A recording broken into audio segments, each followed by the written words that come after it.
When I was 6-year-old, I received my gifts. My first grade teacher had this brilliant idea.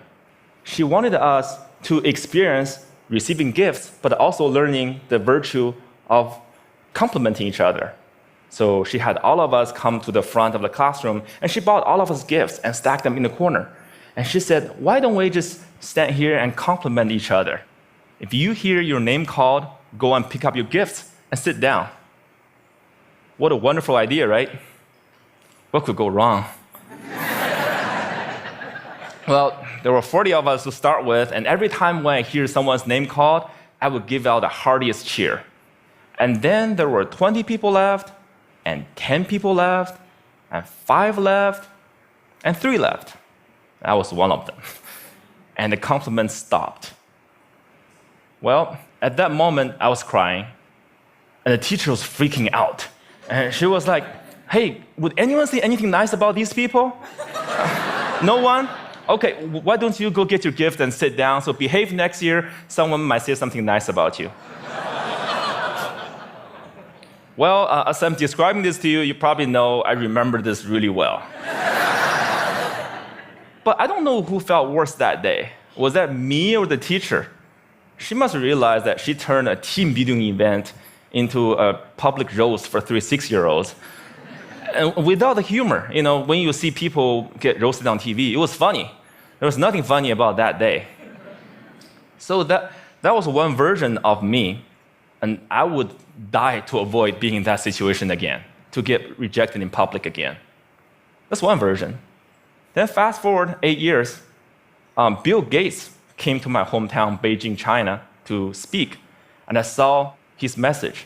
I fell in love with that guy. I thought, wow, I know what I want to do now. That night, I wrote a letter to my family telling them by age 25, I will build the biggest company in the world, and that company will buy Microsoft. I totally embraced this idea of conquering the world, domination, right? And I didn't make this up. I did write that letter. And here it is. You don't have to read this through. And this is also bad handwriting, but I did highlight some keywords. You get the idea. So that was another version of me wanting to conquer the world. Well, then 2 years later, I was presented with the opportunity to come to the United States. I jumped on it. And because that was where Bill Gates lived, right? So I thought that was the start of my entrepreneur journey. Then fast forward another 14 years, I was 30. Nope, I didn't build that company. I didn't even start. I was actually a marketing manager for a Fortune 500 company. And I felt I was stuck. I was stagnant.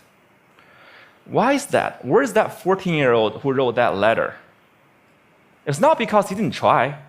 It's because every time I had a new idea, every time I wanted to try something new, even at work, I wanted to make a proposal, I wanted to speak up in front of people in a group, I felt there was this constant battle between the 14-year-old and the 6-year-old.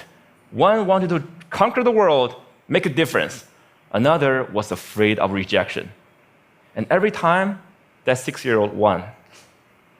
And this fear even persisted after I started my own company. I mean, I started my own company when I was 30. If you want to be Bill Gates, you got to start sooner or later, right? When I was an entrepreneur, I was presented with an investment opportunity. And then I was turned down. And that rejection hurt me. It hurt me so bad that I wanted to quit right there. But then I thought, hey, would Bill Gates quit after a simple investment rejection? Would any successful entrepreneur quit like that? No way. And this is where it clicked for me. Okay, I can build a better company, I can build a better team or better product, but one thing for sure, I gotta be a better leader. I gotta be a better person. I cannot let that 6-year-old keep dictating my life anymore. I have to put him back to his place. So this is where I went online and looked for help. Google was my friend. I searched, how do I overcome the fear of rejection? I came up with a bunch of psychology articles about where the fear and pain are coming from. Then I came up with a bunch of rah-rah inspirational articles about, don't take it personally, just overcome it. Who doesn't know that? But why was I still so scared? Then I found this website by luck. It's called rejectiontherapy.com. Rejection therapy was this game invented by this Canadian entrepreneur. His name is Jason Comley. And it's basically the idea is for 30 days, you go out and look for rejection. And every day get rejected at something, and by the end, you desensitize yourself from the pain. And I love that idea. I said, you know what, I'm gonna do this, and I'll film myself getting rejected 100 days. And I came up with my own rejection ideas, and I'll make a video blog out of it. And so here's what I did. This is what the blog looked like. Day one. Borrow $100 from stranger. So this is where I went to where I was working. I came downstairs and saw this big guy sitting behind the desk. You know, he looked like a security guard. So I just approached him, and I was just walking, and that was the longest walk in my life. I just hair at the back of my neck standing up. I was sweating, and my heart was pounding. And I got there and said, "Hey, sir, can I borrow $100 from you?" And he looked up. He's like, "No." Why? And I said, "No, I'm sorry." Then I turned around and just ran. I felt so embarrassed. But because I filmed myself, so that night I was watching myself getting rejected, I just saw how scared I was. I looked like this kid in Sixth Sense. I saw dead people.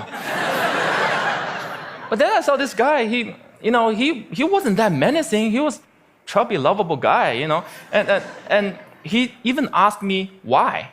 In fact, he invited me to explain myself. And I could have said many things. I could have explained, I could have negotiated. I didn't do any of that. All I did was run. I felt, wow, this is like a microcosm of my life. Every time I feel the slightest rejection, I would just run as fast as I could. And you know what? The next day, no matter what happens, I'm not gonna run. I'll stay engaged. Day two, request a burger refill. This is where I went to a burger joint, I finished lunch, and I went to the cashier and said, "Hey, can I get a burger refill?" And he was all confused. I was like, "What's a burger refill?" I said, "Well, just like a drink refill, but with a burger." And he said, "Sorry, we don't do a burger refill, man." So this is where rejection happened. I could have run, but I stayed. I said, "Well, I love your burger, I love your joint, and if you guys do a burger refill, I would love you guys more." And he said, "Well, okay, I'll tell my manager about it. Well, maybe we'll do it, but sorry, we can't do this today." Then I left. And by the way, I don't think they ever done burger refill. I think they're still there. But the life and death feeling I was feeling the first time was no longer there, just because I stayed engaged, because I didn't run. I said, wow, great, I'm already learning things. Great. And then day three, getting Olympic donuts. This is where my life was turned upside down. I went to a Krispy Kreme. It's a donut shop mainly in the southeastern part of the United States. I'm sure they have some here too.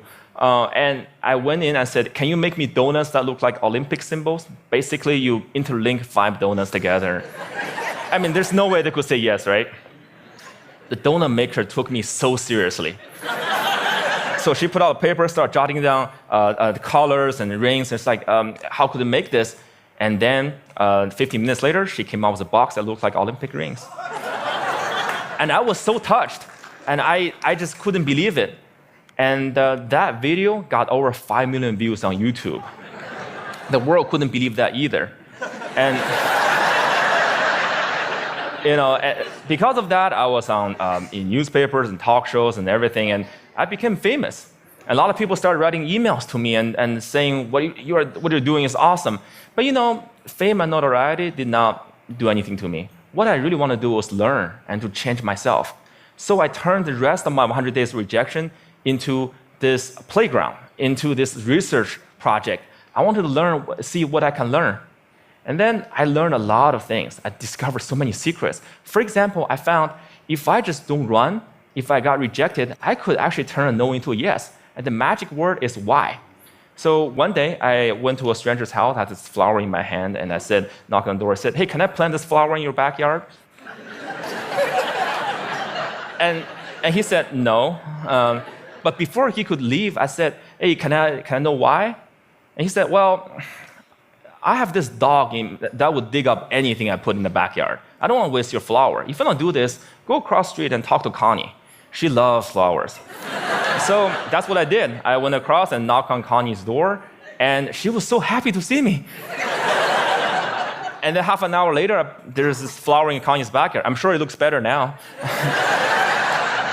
But had I left after the initial rejection, I would have thought, well, it's because the guy didn't trust me. It's because I was crazy, because I didn't dress up well, I didn't look good. It was none of those. It was because what I offered did not fit what he wanted. And he trusted me enough to offer me a referral, using sales term. I converted that referral. Then one day, I also learned that I can actually say certain things and maximize my chance to get a yes. So for example, one day I went to a Starbucks and asked the manager, hey, can I be a Starbucks greeter? He's like, what's a Starbucks greeter? I said, do you know those Walmart greeters? You know, those people who say hi to you before you walk in the store and make sure you don't steal stuff, basically. And I want to give a Walmart experience to Starbucks customers. Well, I'm not sure that's a good thing, actually. Actually, I'm pretty sure it's a bad thing. And he was like, oh, yeah, this is how he looked. His name is Eric. He's like, I'm not sure. This is how he was hearing me. I'm not sure. Then I asked him, is that weird? He's like, yeah, it's really weird, man. But as soon as he said that, his whole demeanor changed. It's as if he's putting all the doubt on the floor. And he said, yeah, you can do this, and just don't get too weird. So for the next hour, I was the Starbucks greeter. I said hi to every customer that walked in and give them holiday cheers. By the way, I don't know what your career trajectory is. Don't be a greeter. It was really boring. But then I found I could do this because I mentioned, is that weird? I mentioned a doubt that he was having. And because I mentioned, is that weird? That means I wasn't weird. That means I was actually thinking just like him, seeing this as a weird thing.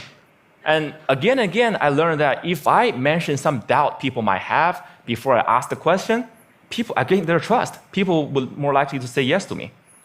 And then I learned I could fulfill my life dream by asking. You know, I came from 4 generations of teachers. And my grandma has always told me, hey, Jia, you can do anything you want, but it'd be great if you become a teacher. But I want to be an entrepreneur, so I didn't. But it has always been my dream to actually teach something. So I said, what if I just ask and teach a college class? So I lived in Austin at the time, so I went to University of Texas in Austin, knocked on professors' doors and said, can I teach your class? I didn't get anywhere the first couple times. But because I didn't run, I kept doing it. And on the 3rd try, the professor was very impressed. It's like, no one has done this before. And I came in prepared with the PowerPoints and my lesson. It's like, wow, I can use this. Well, when you come back in 2 months, I'll fit you in my curriculum. And 2 months later, I was teaching a class. This is me. You probably can't see this. This is a bad picture. You know, sometimes you get rejected by lighting, you know. But when I finished teaching that class, I walked out crying because I thought I could just fulfill my life dream just by simply asking. I used to think I have to accomplish all these things, I have to be a great entrepreneur or get a PhD to teach. But no, I just asked and I could teach. And in that picture, which you can't see, I quoted Martin Luther King Jr. Why? Because in my research, I found the people who really changed the world, who changed the way we live and the way we think, are the people who were met with initial and often violent rejections. People like Martin Luther King Jr., like Mahatma Gandhi, Nelson Mandela, or even Jesus Christ. These people did not let rejection define them. They let their own reaction after rejection define themselves. And they embrace rejection. And we don't have to be those people to learn about rejection. And in my case, rejection was my curse, was my boogeyman. It has bothered me my whole life because I was running away from it. Then I started embracing it. I turned that into the biggest gift in my life. I started teaching people how to turn rejections into opportunities. I used my blog, I used my talk, I used the book I just published, and I'm even building technology to help people overcome their fear of rejection. when you get rejected in life, when you are facing the next obstacle or next failure, consider the possibilities. Don't run. If you just embrace them, they might become your gifts as well. Thank you.